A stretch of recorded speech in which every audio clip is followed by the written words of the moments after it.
Demonyong Emperador Kabanata 674, 675. Nagpapatuloy. Mga sister, magpakatatag lang kayo. Kaya natin to. Hindi niya kayang basagin ang ating malupitong pormahan.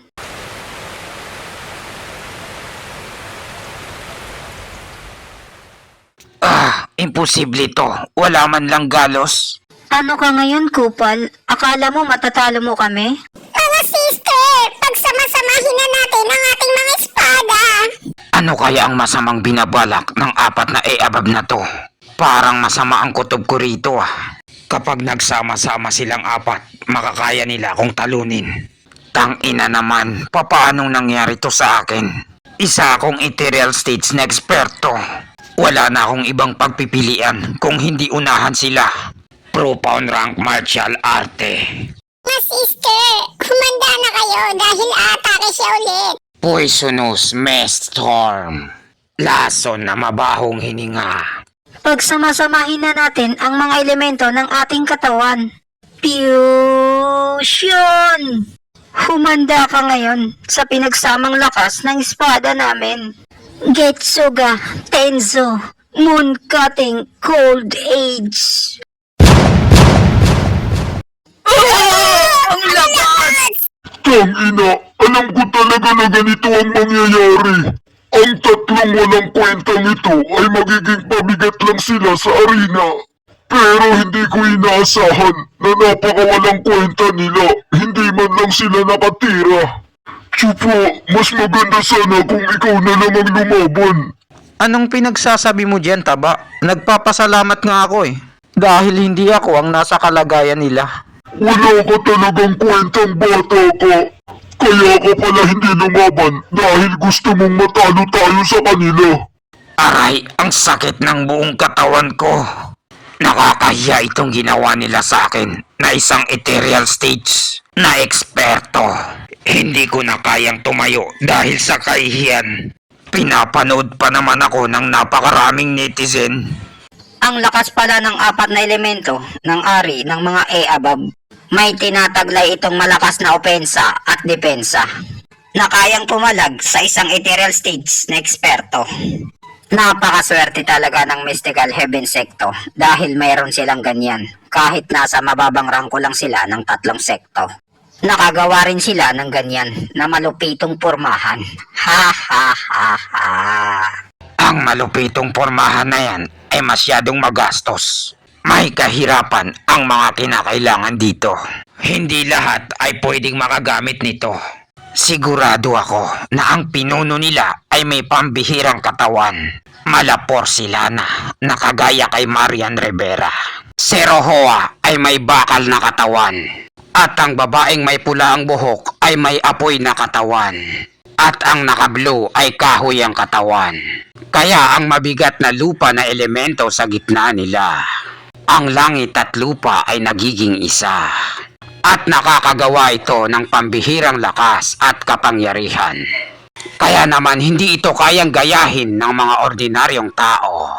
Dahil hindi sila nagtataglay ng mga elemento na kagaya sa mga e-above na yan para gawin ng malupitong pormahan. May tama ka sa bagay na yan, pre. Ang malupitong pormahan na to ay mahirap gayahin. At hindi bagay sa lahat. Para lamang ito sa mga tinadhana upang magamit sa paglakas ng sekto nila.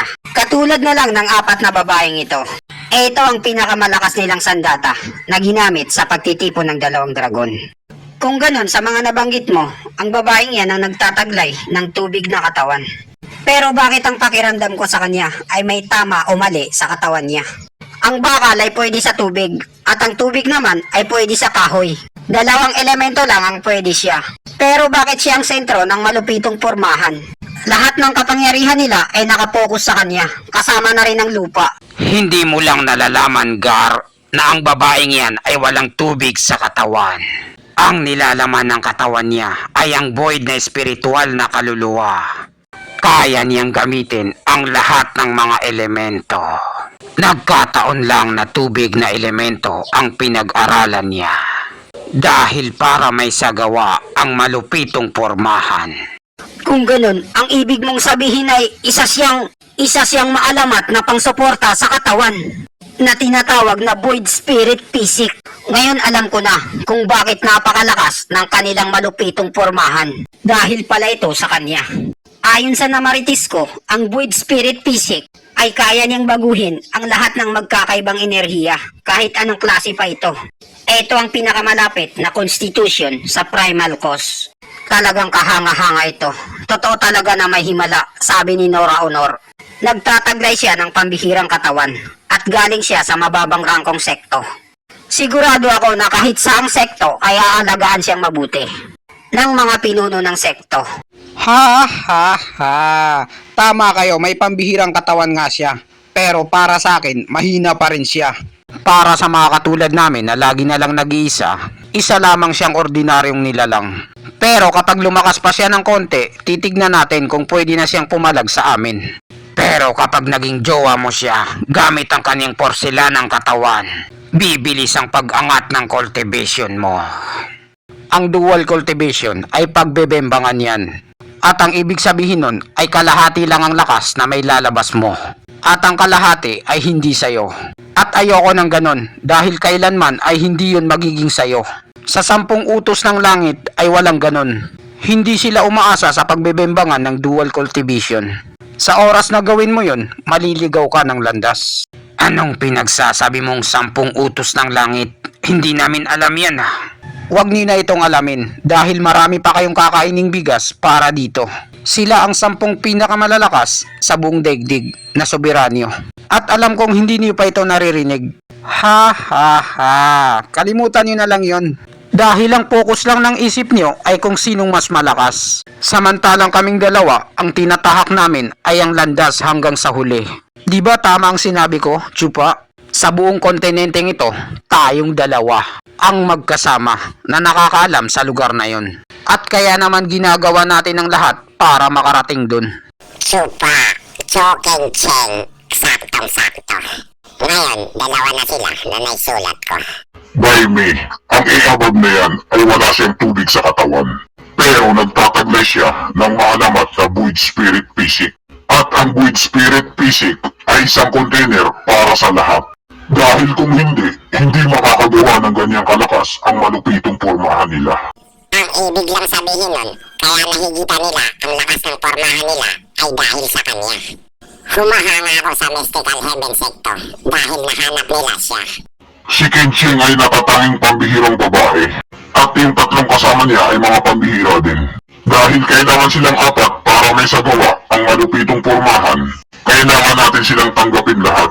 Tangina, kailangan kong makabawi sa pokpok na to. Ang lahat ng enerhiya na lumalabas sa malupitong pormahan ay lahat dumadaloy sa babaeng ito. Isa lang ang ibig sabihin nito. Siya ang mata ng malupitong pormahan. Humanda kayo. Summoning Jutsu, laso na kaluluwa ng spider.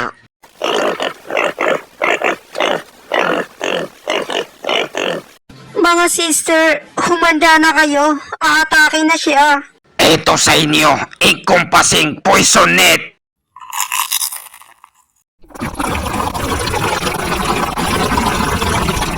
Ang putang inang Lucy na to, pinapahirapan niya ang jowa ko. Sinusubukan niyang sirain ang malupitong pormahan gamit ang puwersa ng lakas. Kapangyarihan ng apoy, bakal, tubig at lupa. Magsama-sama kayo. Ha! Getsuga Tenso!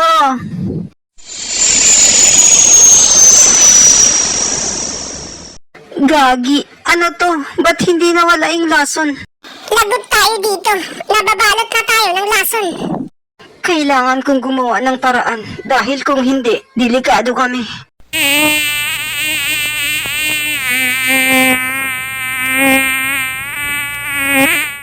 Nakakaramdam ako ng matinding panganib sa mga maliliit na gagambang bahay na to. Ha ha ha! Ano kayo ngayon mga putang ina kayo? Etong sa inyo, poison explosion, sumasabog na lason.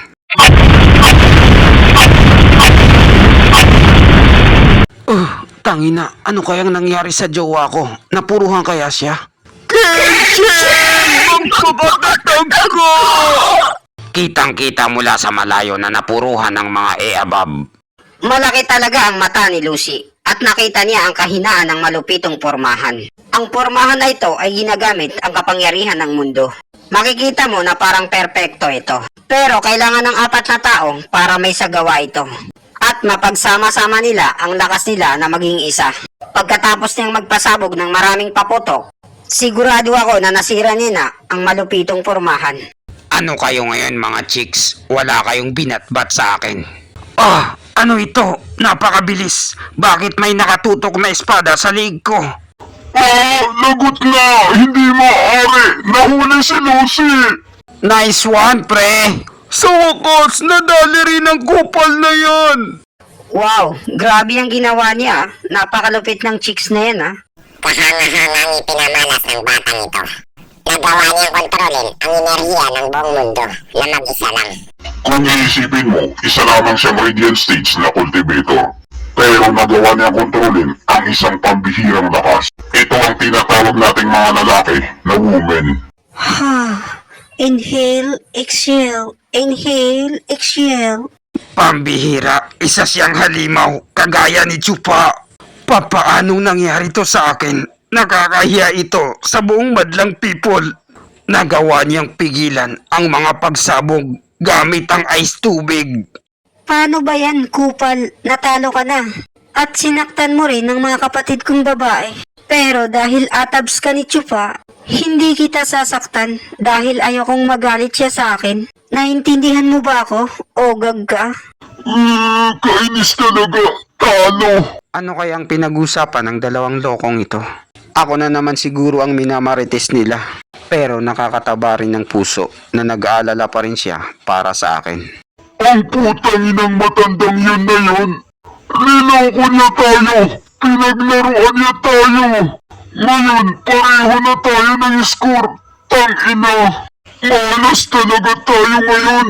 Kahit may 6 tayong ethereal stage na eksperto, isa lang ang nakalaban nila. Kung 2 lang sana sila, mananalo na sana tayo. Huwag ka nang umiyak, Taba. Maghintay ka lang dahil darating din ang panahon para sa atin. Napagplanuhan niya na talaga ang lahat at ang kulang na lang ay ang swerte. Ngayon, ang swerte ay dumating na sa kanya, kaya wala nang makakapigil dito.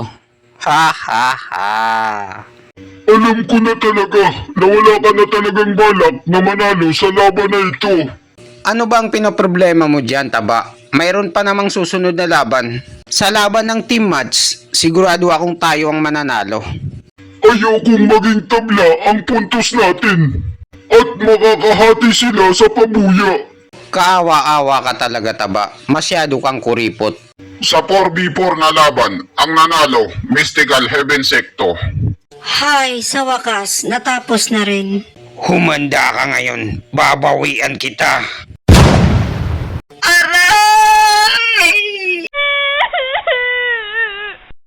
Ching! Tangina mo ka! Anong ginawa mo sa kanya? At dito nagtatapos ang kabanata 674, 675. Maraming salamat po sa panunood nyo, mag-subscribe para laging updated sa buhay ni Chufa.